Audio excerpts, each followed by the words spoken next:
Moving to oneness.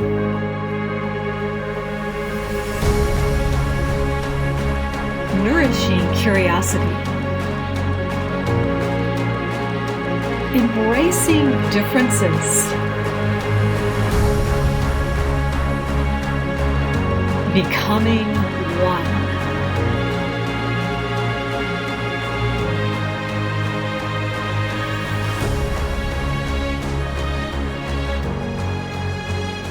The lilac bush is blooming, so many other trees, and everything is growing so fast, taking in its space. Are you doing that? Let's talk about that today. Hello everyone, I'm Meilin Ehlke, your host of the Moving to Oneness podcast. I just love this time of year.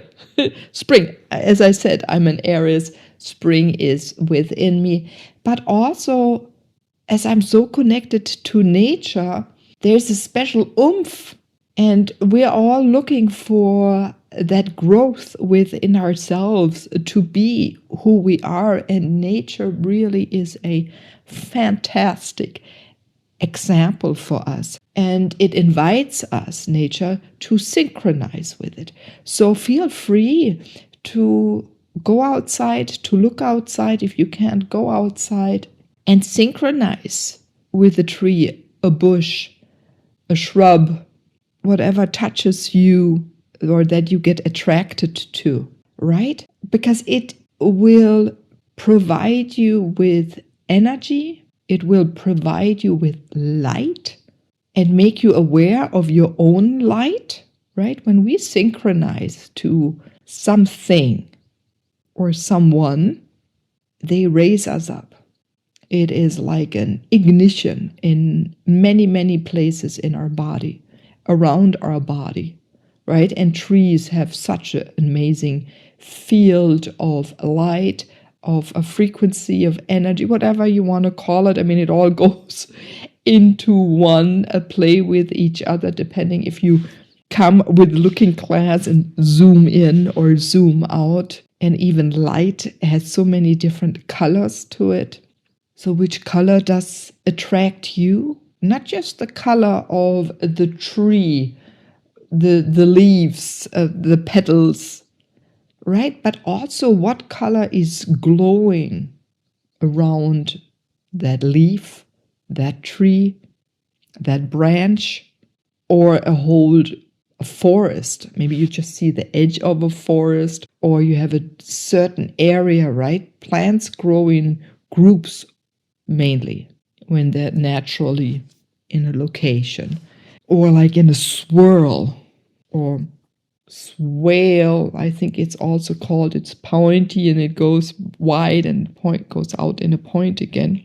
If you look at flowers in a meadow, so does energy flow, right? It flows in waves that are vertical, horizontally, diagonal, can go forward or backward, and that's for you to do too.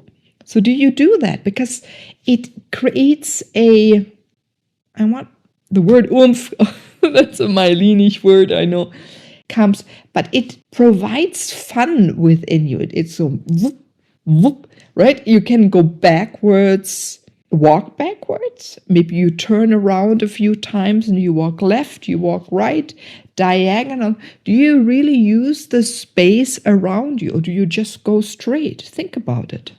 Maybe even if you walk forward to a certain direction or a destination, why not do some side steps? And then in the other direction, we don't only have to do that when we're in a stepping class or aerobic class or what is the Zumba nowadays or many other kind of fun dance classes, but also in your daily walk somewhere.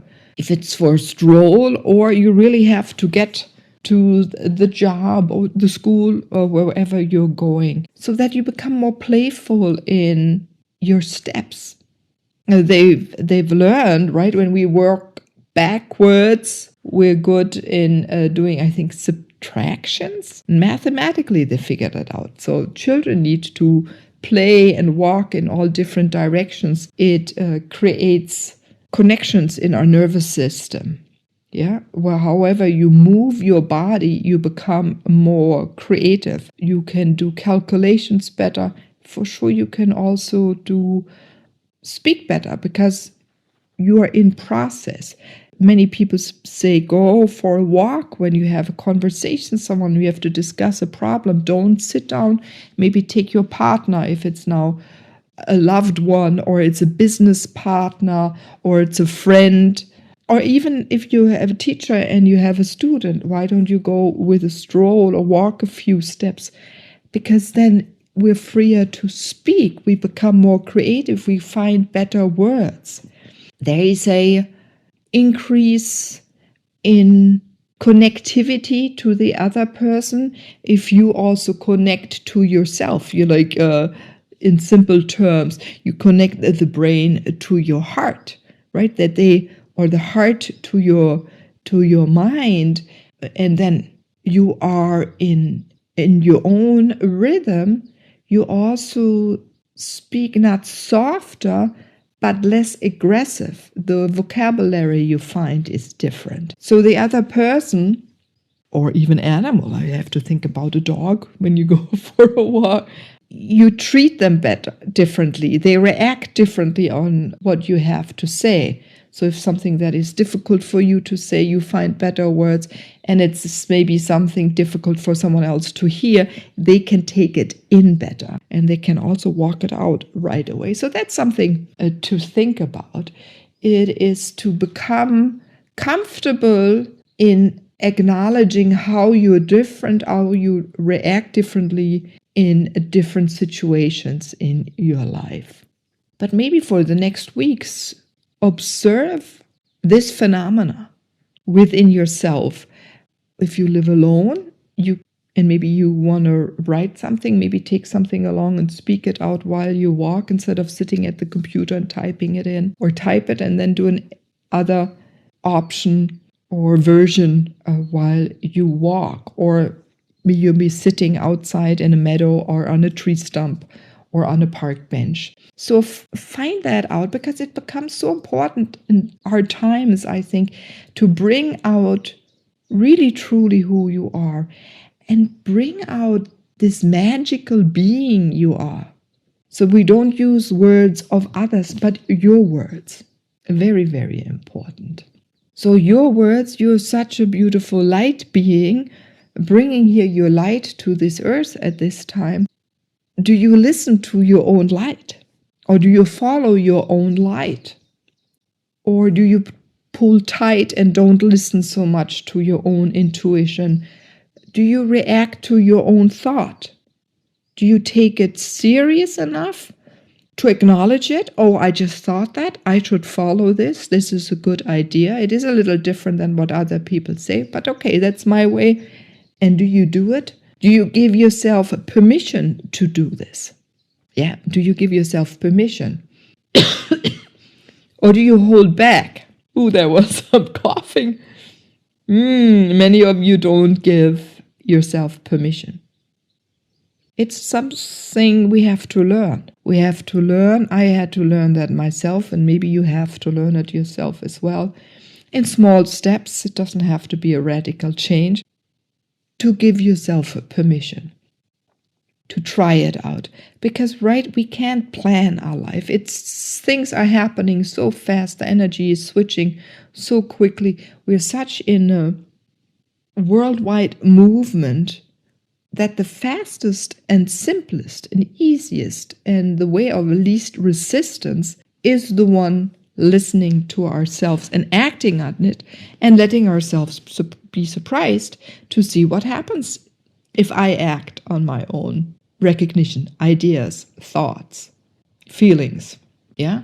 Oh, there's a beautiful story that had just happened last week. I was in Munich. It's about 2 hours south by car, hour by train. We have a really fast intercity here. It takes then for almost 200 kilometers, 1 hour. And on the way back to the train station, I was looking for the word in English, Bahnhof in German. A friend told me when we were saying goodbye after a wonderful afternoon, You can take the right way or you can go left. Both ways lead and bring you to the main train station. And so I thought, okay, I've never walked on that street on the right, so I'll take that. So I started walking and I looked at the new building. They had replaced an old one, gorgeous one, old, more Baroque building with now a more modern building. And I was looking at the details that happens as a landscape architect. We see what others design and to get inspired. But behind there was an old 70s building that wasn't really being used anymore. And it had a little like gray feeling. And I thought, no, I don't want to walk that. So I switched right away and went left. And it was not even a walkway there, but so I had to cross the street and you say, jaywalked, even in front of a,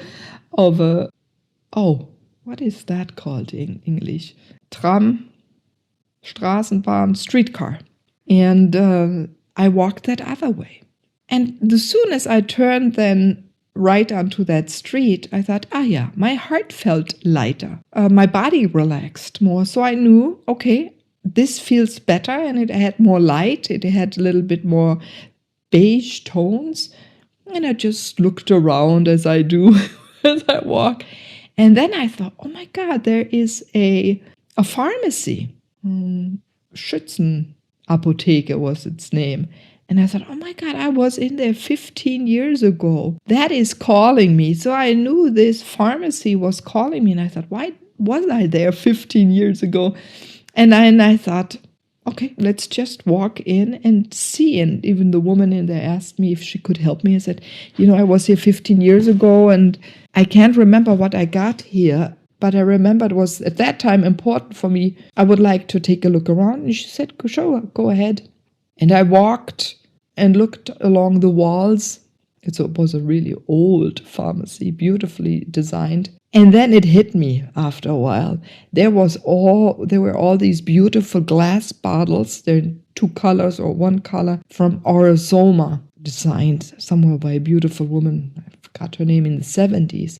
And I knew in that second I had bought a bottle, my last one, 15 years ago, in that store, and I was pulled in again this time. And my eyes fell right away on one with 2 colors. It's green on top and a warm pink below. And these 2 colors swim on each other. And a number 99, I said, may I look and see what 99 stands for? And it was so funny. And it was like a confirmation, from the universe saying, Meilin, you're on the right track. Sometimes I need that, right? There's self-doubt. Even I have that sometimes. You may have that as well. And it said right away, it's for a person who loves animals, people, everything. And it's about self-love. It touched me deeply. It still touches me. The bottle is standing right next here. I'm recording this. I have to look to the right. And this bottle, it touches me. It smells good. And sometimes I put that oil on my body. You have to put it once around your body. And to bring that out into my work and into my life. And then I bought it, really, really happy. I mean, it still gives me energy. And this only happened because I didn't stay on that track, on that direction, on this alignment I had set. I've listened to myself and switched for the betterment, for me. So that's what I'm inviting you as well to do that more often. And I have many stories like this, but this is the most recent, and it touched me so deeply. And no one can do that for you. You have a certain reason why you're here. You're so authentic. You're such a beautiful being. Let your light shine brightly that others can see it.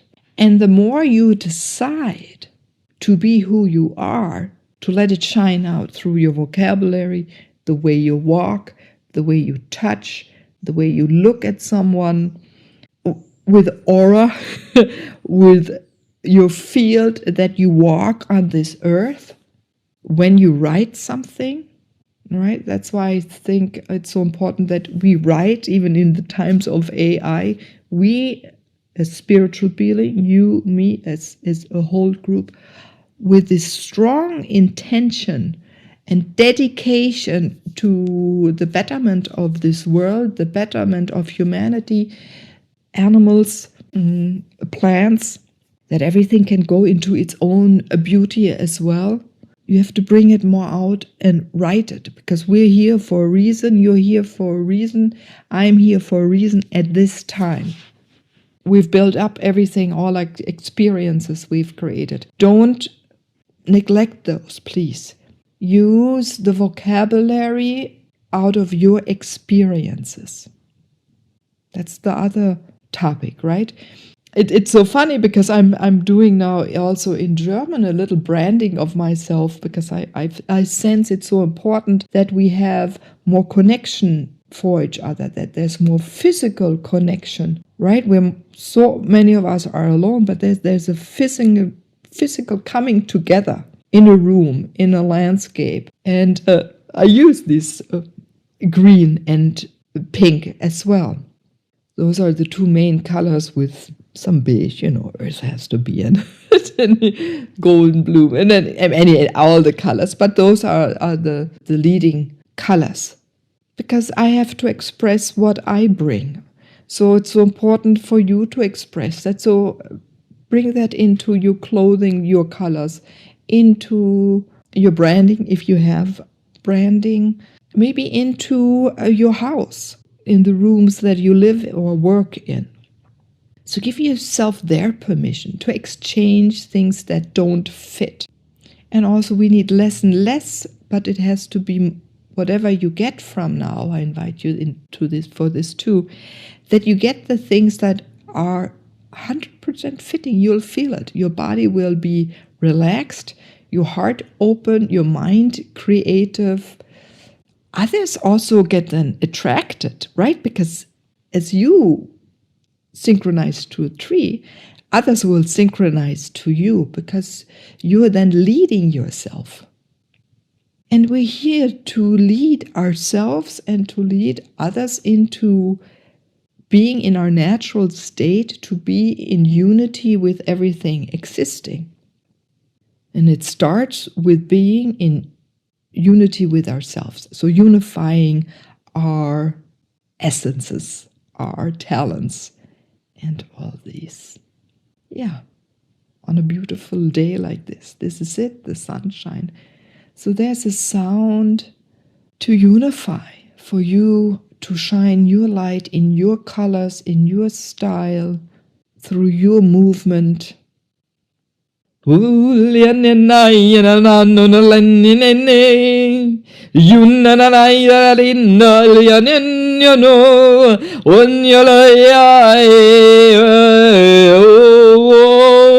Yundala linda denda unya undala linda denda yo undala linda denda unya nai mananda linda denda dum yunina nunnu yenda linda denda denda denda rora lindem Mwanyalianu nyandaldu mwanyalanyanyanyu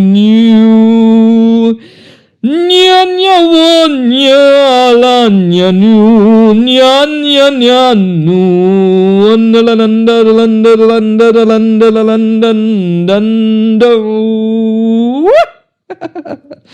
Yes, yes, yes. Be you. Be this beautiful being you are. I embrace you. I dance with you. And I hope many others, and I think many others, are dancing with you. Have a wonderful day, wonderful week, wonderful night. I'm Meilin, your host of the Moving to Oneness podcast. Bye-bye.